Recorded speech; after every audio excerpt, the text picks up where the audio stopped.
Hello students, तो class 12th की mathematics में आज हम करने जा रहे हैं एक बहुत ही इंपॉर्टेंट एक्सरसाइज, बहुत ही easy exercise which is 5.6 continuity differentiability की। तो इसके अंदर हम डिफरेंशिएशन करेंगे किसकी? Differentiation of functions in parametric form.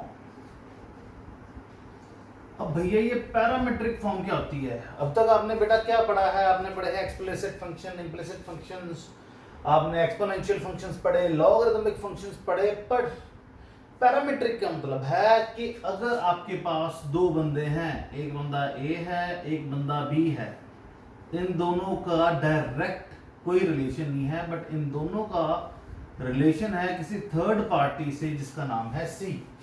तो अगर आपको इस फंक्शन की differentiation with respect to this function करनी है, मतलब अगर ये हमारे पास f ऑफ x है, ये अगर g ऑफ x है, तो अगर मेरे को differentiation of f of x करनी है with respect to g of x, तो मेरे को क्या करना पड़ेगा? मतलब दो फंक्शंस हैं जिनका कोई डायरेक्ट रिलेशन नहीं है, बट डायरेक्ट रिलेशन ना होने के बावजूद वो जो है उनको एक दूसरे के साथ रिलेट करना है बाय यूजिंग डिफरेंशिएशन। पर एक चीज हमें गिवन है कि they are connected to each other through a third variable जिसको हम बोलते हैं c, और इसका नाम हो जाता है पैरामीटर। इसको बोल देते हैं पैरामीटर। ठीक है, तो अब इसकी जो हमने एग्जांपल लेनी है वो बहुत ही सिंपल है। उसमें हमने क्या करना है कि सपोज करो कि हमारे पास एक फंक्शन है u जिसको हम f ऑफ x मान लेते हैं। Let that be equal to 2 sin x। ठीक है, 2 sin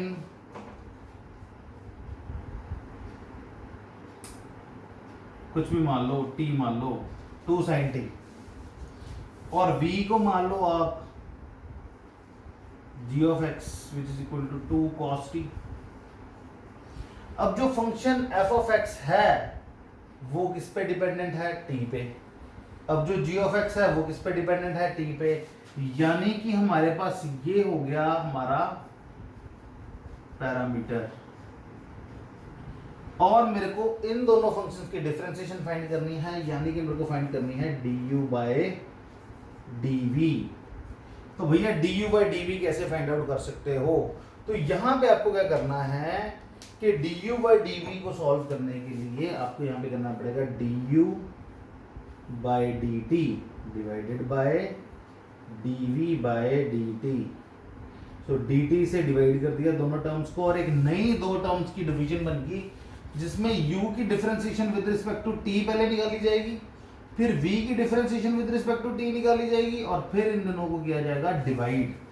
यानी कि पहले आप u की डिफरेंशिएशन निकालोगे विद रिस्पेक्ट टू t, फिर आप v की डिफरेंशिएशन निकालोगे विद रिस्पेक्ट टू t, और जब उनको डिवाइड करोगे तो आपको ये मिल जाएगा दो अलग अलग फंक्शंस की differentiation with respect to each other. तो चलिए पहले du बाय dt निकालते हैं। du की वैल्यू 2 का 2 रह जाएगा, साइन का बन जाएगा cos t, और q की डिफरेंशिएशन अब विद रिस्पेक्ट टू t ही हो रही है, तो यहाँ पे dt बाय dt लगाने का कोई फायदा नहीं। तो अब v की करेंगे तो it will be dv by dt is equal to 2 into, अब ये c है तो यहाँ पे आ जाएगा minus sine t into 1, because यहाँ पे भी dt बाय dt आना था, सो इसकी वैल्यू आ जाएगी हमारी -2 साइन t के बराबर। तो ये du बाई dt की वैल्यू इधर लगा दो, dv बाई dt की वैल्यू इधर लगा दो, तो इधर आ जाएगी 2 cos t divided by 2 sin t, but negative, 2 से 2 कैंसिल, तो cos t by sin t will be equal to cot t with a negative sign.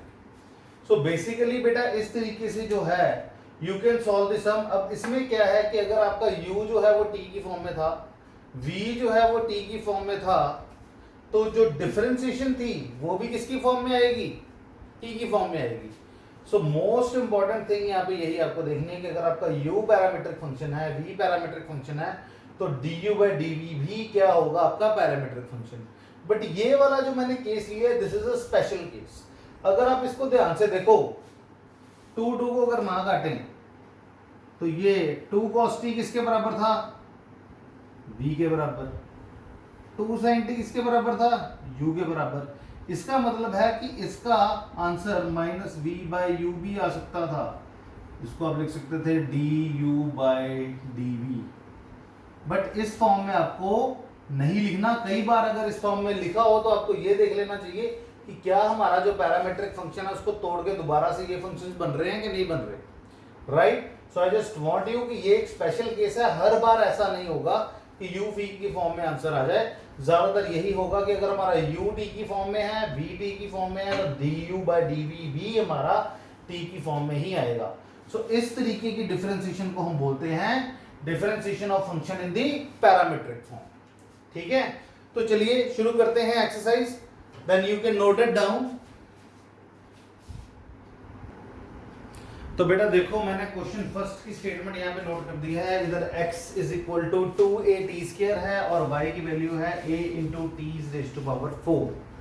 सो बेटा आपको फाइंड करना है dy बाई dx। अब x की वैल्यू जैसे कि हमें पता है इट इज 2a t²। तो इसको सॉल्व करने के लिए हम क्या करेंगे, डिफरेंशिएट करेंगे विद रिस्पेक्ट टू t, क्योंकि यहाँ पे साफ दिख रहा है कि x जो है वो भी t की फॉर्म में है, y भी t की फॉर्म में है, और ये दो फंक्शंस की डिफरेंशिएशन आपस में करनी है, यानी कि ये एक पैरामीट्रिक फंक्शन है।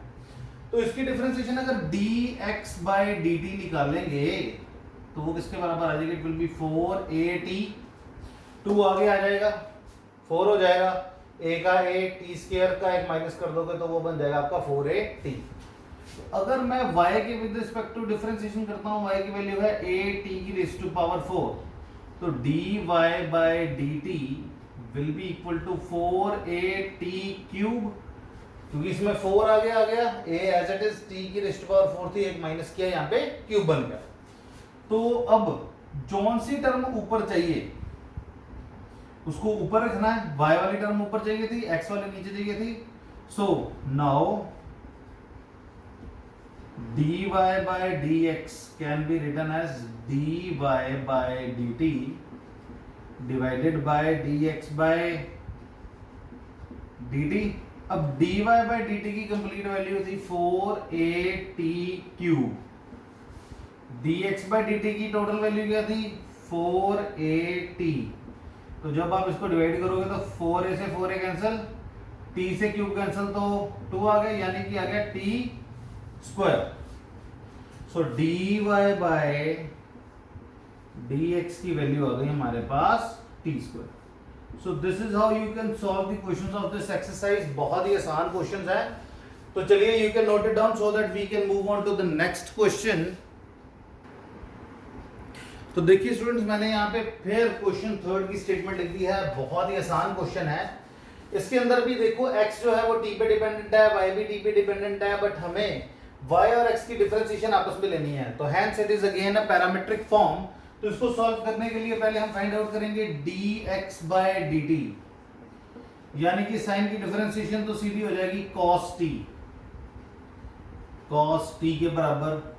और यहाँ पे dy बाय dt की जब आप डिफरेंशिएशन करेंगे dy बाय dt, तो एज यहाँ पे c लगा है तो नेगेटिव आ जाएगा, it will B sign 2t, और 2t की डिफरेंशिएशन अगर साथ में लगाएंगे then it will be equal to 2। ठीक है, तो इसकी वैल्यू dy बाय dt की वैल्यू यहाँ पे आ जाएगी हमारे पास -2 sin 2t। तो dy बाय dx की वैल्यू अगर आपको फाइंड आउट करनी हो dy बाय dx, तो वही बात है कि dy बाय dt ऊपर लगेगा और dx बाय dt नीचे लगेगा। तो dy बाय dt की वैल्यू है -2 sin 2t divided by cos t। अब sin 2t का फार्मूला हमारे पास क्या होता है, 2 sin t cos t के बराबर, और नीचे क्या था हमारा डिनोमिनेटर में cos t के साथ cos t कैंसिल आउट और answer will be -4 sin t। सो इस तरीके से आप dy by dx की वैल्यू क्या फाइंड आउट करने में मिल जाएगी आपको, it will B -4 sin t के बराबर। So this is how you are going to solve the sums dy by dx, y by dt को solve करो, dx by dt को solve करो, आपस में उनको डिवाइड करो, you will be getting dy by dx and it's very easy, no problem at all। So basically क्या है कि अगर आपको थोड़े से सम्स कई बार होंगे कि बीच में लेंथी जरूर हो सकते हैं बट वो बहुत ही इजी होंगे। सो आज की वीडियो में बेटा इतना ही, और मैं नेक्स्ट वीडियो बनाऊंगा उसके अंदर मैं थोड़े से इंपॉर्टेंट सम्स इसके अंदर डिस्कस करूंगा। So I just want you all to be stay tuned. और बेटा ये एक्सरसाइज बहुत इजी है, ये सारी की सारी आप सॉल्व कर सकते हो। अगर आपको कोई भी दिक्कत आती है then you can call me at 9023241122। So till then be safe, be at home, और बेटा सबसे इंपॉर्टेंट चीज है, you are the future of India, so please study at home. Thank you very much.